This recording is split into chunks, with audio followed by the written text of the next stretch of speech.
planet. We have diverse cultures. We know a lot about our oral traditions.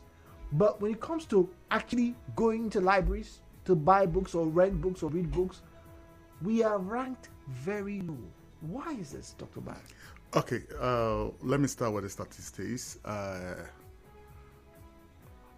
don't know the source of these statistics, and I don't know how to verify it, and so I won't adopt it in this conversation.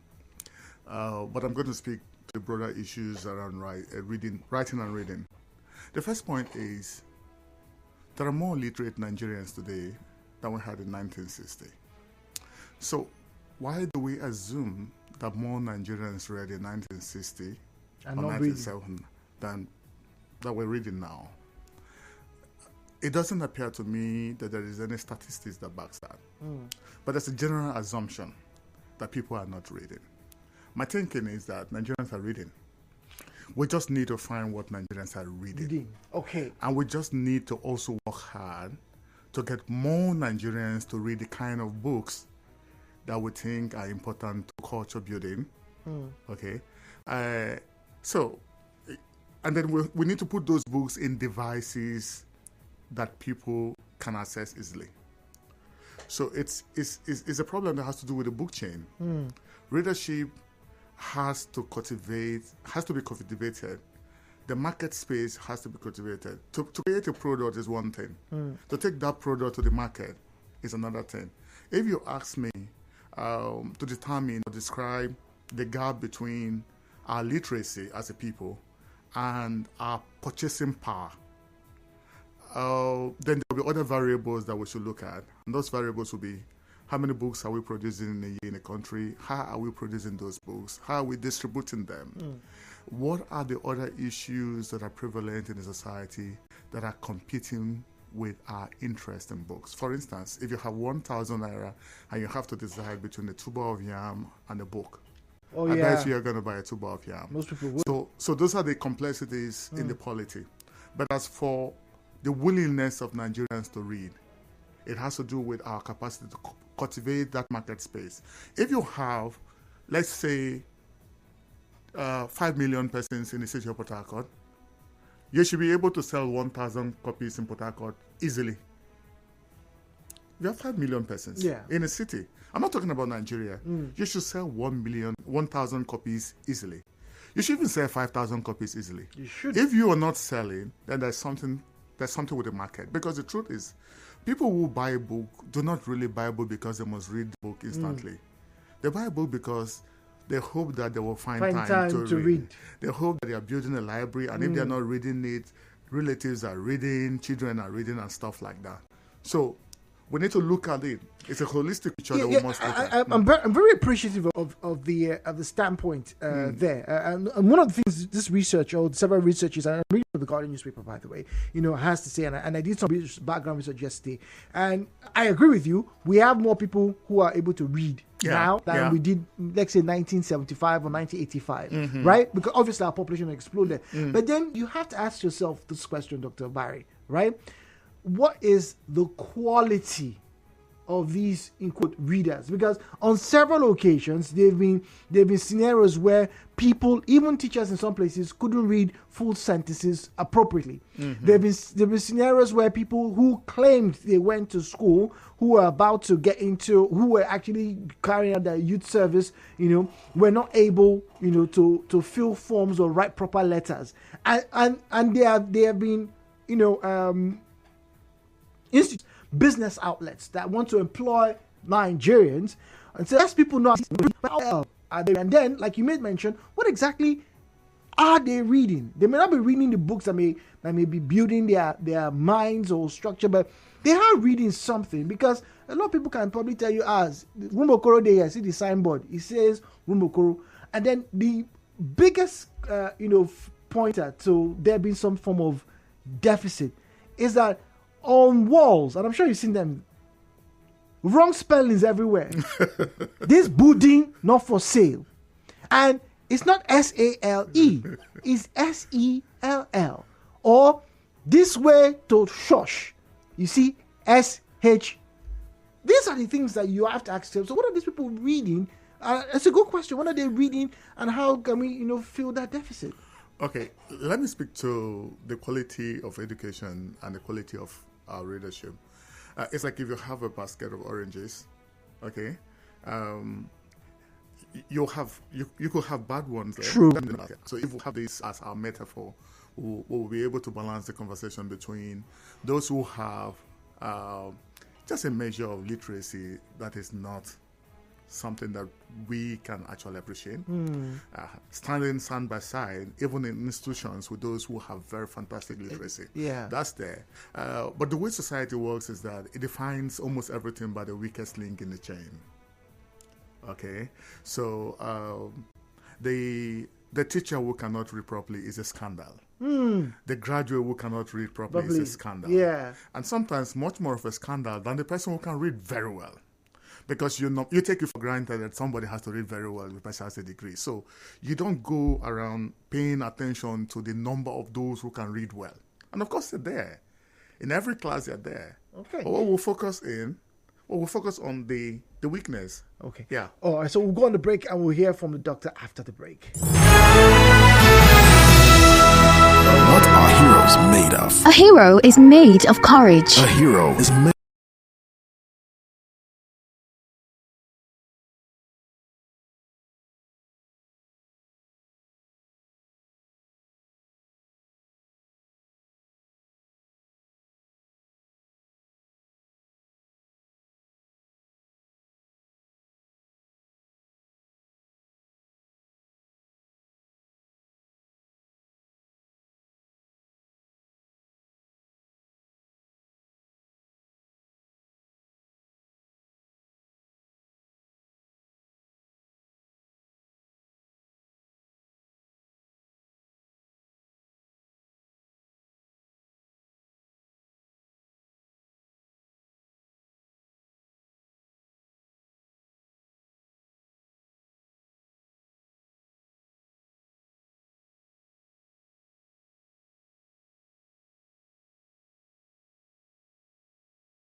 morning. We'll be opening phone lines in just about 20 minutes. No, sorry. 15 minutes time, I beg your pardon, between 10 and 15 minutes time, so we can have you engage with our guest. And I also ask questions if you have any. The numbers to call 0817 923 0003. 0817 923 0007. 0817 923 0003. 0817 923 0007. At Nigeria Info PH is where you find us on Facebook and on X. At Nigeria Info PH is where you find us on Facebook and on X. All right. WhatsApp is 0809 030 6416. Now, once again, my guest is Dr. Obari Gomba. And earlier this period, it's about 3-4 weeks ago, if I'm not mistaken, 13th of October, just over a fortnight, okay, just under a fortnight, he won the prestigious NLNG Nigeria Prize for Literature with his play Grit. Now, he is from LML Local Government Area in River State, just down the road. And like I said earlier on, he is a lecturer at the University of Port Harcourt. He is the Associate Dean, Faculty of Humanities, University of Port Harcourt. That is the person sat beside me this morning. Dr. Obari, welcome once again. Thank you. All right. So now, off the mic, we're talking about some interesting fellows, and you happen to be one of them as regarding books. And we're talking about, the disparity, and you give the metaphor about oranges. Some are bad, some are good. So we need to be able to know what we are going to be focusing on to make a general kill. Now, let's look at what you think Nigerians are reading these days, as compared to, maybe when you were in secondary school or in the university. What were the things that, were your pointers, to make you go to a certain place to read something? Okay, so you'll understand that I was in secondary school in the 90s, and we read things like the African Night Entertainment. Oh, yeah, we did that. The Passport of Malamilia. I love that book. Stuff like that. Yeah. I love that book. And then there were a few distractions in my generation. Apart from physical play, there were a few distractions. I mean, in some communities, you had just 1 or 2 television sets in the entire community. So, and TV broadcast was not as regular. Short time, maybe. Yeah, I remember. Yes, it was not 4 p.m. Yeah, from 4 to about 10 or stuff like that, or to midnight and all that. So we have a lot of things competing with the readership now. Television is one of them. The internet is one of them. Games and stuff like that. So devices are in the hands of children and all that. So it means that we need to come to a point where we can learn to publish on those devices that people find easy to read from. Okay. Not just the hard copy. I'm a hard copy person, and it's possible that it's my generation that is speaking to that file. But for the younger people who are coming up, there's a likelihood that they'll be more at home with reading stuff on their iPad or handsets or laptops and stuff like that. So we must get books into those devices without necessarily stopping the print format. In advanced societies all over the world, that's what they are doing. You have audiobooks, you have audiobooks have become very popular. And you also have books in print. So each of these formats targets a category of readership and all that. So we need to pay attention to that. Now, we are also in a very interesting moment in Nigerian literature where the younger generation of writers are producing astonishing literature. So if you look at Nigerian literature from 1997 to date, you find that the younger writers who have come in, and these are people in their 40s and 30s and 20s, have revolutionized the space. So when you define, let's say, a fiction or a poetry or drama, you'll see that there's a strong paradigm shift from the era of Achebe or Soyinka or Odiofemo or Neo Sundari and all that. And these people are producing great literature. Many of the people who are reading now are looking out for those writers because they are writers that are speaking to their generation. Yeah. People are like, you might find someone who has not read Things Fall Apart, but has read Achebe's Adichie's Popo Hibiscus, yes. okay, or Half of a Yellow Sun, because that's the work. that they can relate to. Yeah. So for those of us who are into a bit of cultural gatekeeping as teachers and lecturers and people who design curriculum, it becomes our business to present a broad canvas to our younger people who are reading, to let them understand that we didn't just start from 1997, that we've had a thriving tradition in literature before then, and there are great works that are at the foundation of whatever the younger crop writers are doing. That big picture has to be clear. But to also make it clear, those books have to be in the market, repackaged too. Because publishing in Nigeria is fantastic now. People say, well, you don't judge a book by the cover. Yeah. Oh, but that's where we start from. Everybody starts from there because it needs to look good. A book has to have shelf appeal. So if you look at the books that the likes of Adichie are producing, Hosea Maswe, Sefiata, if you look at them, they're fantastic books. They look nice to hold. Yes. So those, if you're in business and you want to reissue Things Fall Apart for a Nigerian market, or The Concubine, Eletiamade is The Concubine for the Nigerian market, you need to look for a way to repackage the book in such a way as to make the layout from cover to text beautiful. So we need to take the business of bookmaking, and it's an entire book chain that is at stake here, from authorship to book design to editing to layout, trimming, and stuff like that, before you even talk about distribution. Because whatever is not distributed cannot be read as a book. True. Yes. If a book is not distributed, no matter how fantastic that book is, it cannot be read. So we need to take it seriously. And every person in the chain must play his or her role to get people to read. All right, so let's talk a little bit about 2 weeks ago, NLNG. You win the prize for literature for the book Grit, which is here. And the first question I have to ask you, how long did it take for you to come up with that body of work? Okay, so a few years ago, I started thinking about writing a play. I had written Gorilla Post in 2018, which was longlisted for the Nigerian Prize for Literature. Okay. And I wanted to do another play. I had already done drafts of the play. And in 2021, I had some time to do a fellowship in Oxford, and I was sure I was going to find time to write a play. So I went with those drafts to Oxford. Oxford University, right? Yeah, Okay. I was a visiting professor. Okay. So, but I got overwhelmed by other things in Oxford, so I couldn't do the work. So I brought the stuff back, came to Nigeria. Between moving from one house to another house, I misplaced the draft. Oh. Completely. So, but I have a few stuff in my head, but No soft copies anywhere? Nothing, because it was handwritten. I mean, that's your methodology. About three scenes. Yes. like to write. About 2-3 scenes were ready yesterday. And I wanted to do the play, and I started looking for the draft. I couldn't find it, and I told myself, look, you cannot write this play if you have to look for the draft. You have to write something entirely new. So what I did was to take ideas from what was lost, added it to the fresh ideas that were coming to me, and I was able to produce Great. So some characters have changed from what they were supposed to be in the original. Okay. Some new characters have come into the play. Some characters have actually left the play. Interesting. So all those adjustments have been made between the earlier conception and the final product and all that. So that's it. So give or take, what, 2 years, 3 years? Yeah, 2 years from incubation to production. 2 years to write Grit. Okay, so now you submit the body, that's the work now, the product, that's Grit, to the NLNG board. They review. I know they do this. I think it's every year, if I'm not mistaken. Yes. Yeah. So it's a very fantastic endeavor. I have to say this, promoting literary excellence in Nigeria. Talking about the NLNG. So you do that. Let's be honest. You can try not to be too humble, but were you expecting to win?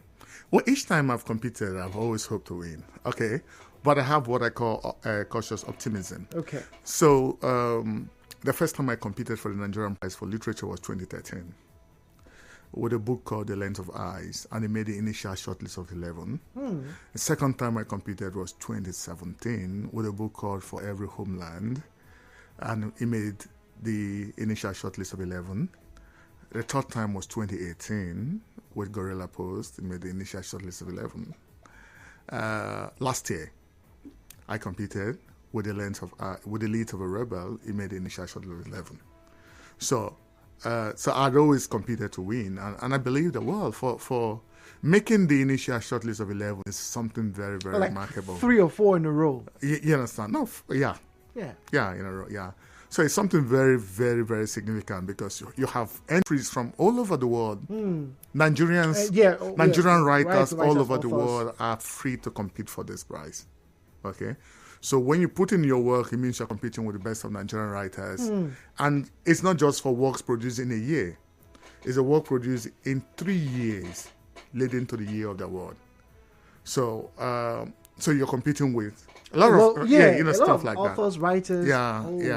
Yeah. And the LNG has made a very fantastic investment in what they call Nigeria prizes. There's a Nigeria Prize for Science, a Nigeria Prize for Literature, a Nigeria Prize for Literary Criticism, and they kept it alive. I mean, this is 19 years. So every year, one Nigerian writer, except for the few instances where we had joint winners, one Nigerian writer gets to win this prize and gets to become the laureate and wears the mantle and has to promote literature for that year. And this year it's you. This is my time to promote literature. How does that make you feel? Because I know apart from whatever financial obligations that NNG has to that award, you just made mention there's obviously some work, so you get to promote. So are you scheduled to be speaking at the engagement events? What exactly does that entail for you? Okay, so there are a few things that the LNG will do, which is actually for the benefit of the writer. We had one round of media tour before the prize was announced. All the 3 writers who were on the shortlist of 3 were on a media tour, which is fantastic. I mean, that kind of promotion and visibility for writers is something no other organization or individual is supporting in Nigeria as we speak. Okay, so and after the award, there's supposed to be another media tour, which the Nigerian Prize is going to organize. So that's in the works. But what is very important to me is not what they initiate. If we depend entirely on what they initiate, then it means that we're not carrying the office properly. Okay. As somebody who is the laureate for the year, the person has to have his own programs, even if they are programs built around the winning book. The person has to organize programs like that. So yeah. All right, so you would like to go around, encourage more people to read more, write more, and it's interesting that some of your products are actually here, and you didn't know that until recently. Some of your products who you taught your students are here. So yeah, it probably does give credence to the passion with which you go out with the job. So Grit is here, and I hear there's this myth that writers have where they don't give too much about what they're going to do in the future. They don't like to talk about it. But I'm just gonna ask. You do have something in the works, right? Yeah. I'm not through with Grit yet in terms of promotion. Okay, so this is just the first part. Oh no, I'm not talking about promotion. Apart from promotion and publicity for book, we're not through with that. We have a number of performances we're planning. So I'm going to give you a free ticket to come watch Grit in Port Harcourt before December. Speaking of which, you live maybe work in one of the best places when you talk about creativity. Talking about University of Port Harcourt, the theatre art department. Have you given them a copy of this? I would like to see them, translate this into a play. The Vice Chancellor of the University graciously has permitted the Department of Theatre and Film Studies to do a command performance of the play. Fantastic. So they're working on their own timeline, but I also have my own plans for promotion of the play. Yes, true. So I'm planning to do a production in the city before December. We're not going to close December without having a performance. Okay, all right. And then we're also talking about productions in Lagos and Abuja. But that's for Grit. Much more than that, I have other writing projects that I'm working on. On the 14th of next month, would you spill? A collection of essays. Yeah, I have a collection of essays that's going to be out. Creative nonfiction called Free Troubles, A Writer's Eyes on the World. So, and it's going to be good for them because the book is coming out at a moment when there's so much momentum. Okay. All right. Now, I like I said, I've always said on this platform, I love to read. I encourage some of you to send me your books. I've not been able to read all of them, but I just like them. I like to keep them, read them once in a while. And just know that, yes, your work is not just going to be under your bed or in your hard drive not doing anything. You've heard from the Energy Prize winner, Laura, for this year, Dr. Obari Gomba. We're going to open the phone lines now, 08179230002, 08179230007. And he's from LML Gomba area. He's a lecturer in the University of Port Harcourt, and he's the Associate Dean, I beg your pardon, Faculty of Humanities. So let's talk to him this morning, ask him your question. Send us a message too, by the way, to 0809 030-6416, 0809-030-6416. Well, we talked about the reading culture here, and he was able to answer the question rather. What makes a book desirable? So hey, from concept to the way it's designed, people now need to look at the book and say, the word you tell me used was shelf appeal. Chef appeal. Aha. Okay. All right. So you must be able to get someone to go, what's that? I need to get a copy of that and have myself read that. So you want to talk to us? Well, we have a few minutes to do so. Dr. Obari Gomba is here in the studio with us. 0809-030-6416, 0809-030-6416. And don't forget, when you call in, turn down the volume of your radio. So there's a call screener. Just drop your name and your location, and you'll be directed into our conversation. All right, so I have a message here on my personal space. It says, Jude, good morning. Please ask the doctor, what exactly are his creative tools? How does he get the inspiration from? Oh, okay. So inspiration comes basically from experience. Basically from experience. The sum total every day, because no work of art exists in a vacuum. Okay. So every day, as we move around, we are gatherers of experience, and it is your ability to transform that experience into art that makes you either a writer or a fine artist or a filmmaker. So everyday experience. I hope that helps. Everyday experience. All right. So now, Grit is out. You're on the tour. And it's pretty big. I don't know if your family members actually realize how big this is. You're probably not on television. I'm still the same person. Yeah, but that leads me to this final bit of our conversation. You see, there was a time, and most notably, the Wole Soyinkas of this world and the Chinua Achebes of this world, and Elechi Amadi, fantastic juggernaut from this area. There was a time when people used to hold in high regard and esteem writers. Now, in recent time, you made mention that Nigerian authors, everybody will probably know Adichie, for example. Controversy has also followed her with some of our thoughts. But other than that, how many people do you get to hear say, "Oh, I want to be a writer"? You teach. You are, as it were, a custodian of this knowledge when it talks about writing, reading, and passing that kind of artistry. Why? What do we need to have you guys, glorified in long robes and give you guys purple rings? What in the local parlance these days? What do we need to do to give you your flowers? I don't know, because it's not just about the kind of reward system that the LNG has in place. Okay, it's not just about that. It's about the entire society understanding the cultural contribution of writers and other creatives. Of course, you understand that some societies will be more aware than others. I'm sad to say Rivers State is not one of such states where you have that kind of awareness about the creatives, and there's no support system like that in place as we speak. Okay, and the support system might not be for someone like me. It might be for the younger people who are coming up. Because if you celebrate those who have emerged, you encourage those who are coming behind. True. Yeah, to look up to a particular mode of practice of art. All right. Stephen is on the line in Port Harcourt. Stephen, good morning to you, please. Good morning, sir. Good morning, Stephen. Yeah. So I just got a hearing from the Dr. Gomba. Yes. And I'm interested in what he's doing. Yes, please. And I'm elected because I studied and applied that. and I'm a writer of books, little books for children. So how do we publish those economic realities on ground in Nigeria? Okay, yeah. So Good question, Stephen. So publishing is a tough business because the cost of publishing is increasing. Yes. But it also has to do with your sense of commitment to your art.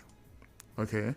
If you believe that what you want to produce is important, it's going to be for the good of society, it's going to be a valuable contribution, you'll be willing to make the sacrifices that it takes if you have to self-publish, because that's one way to do it.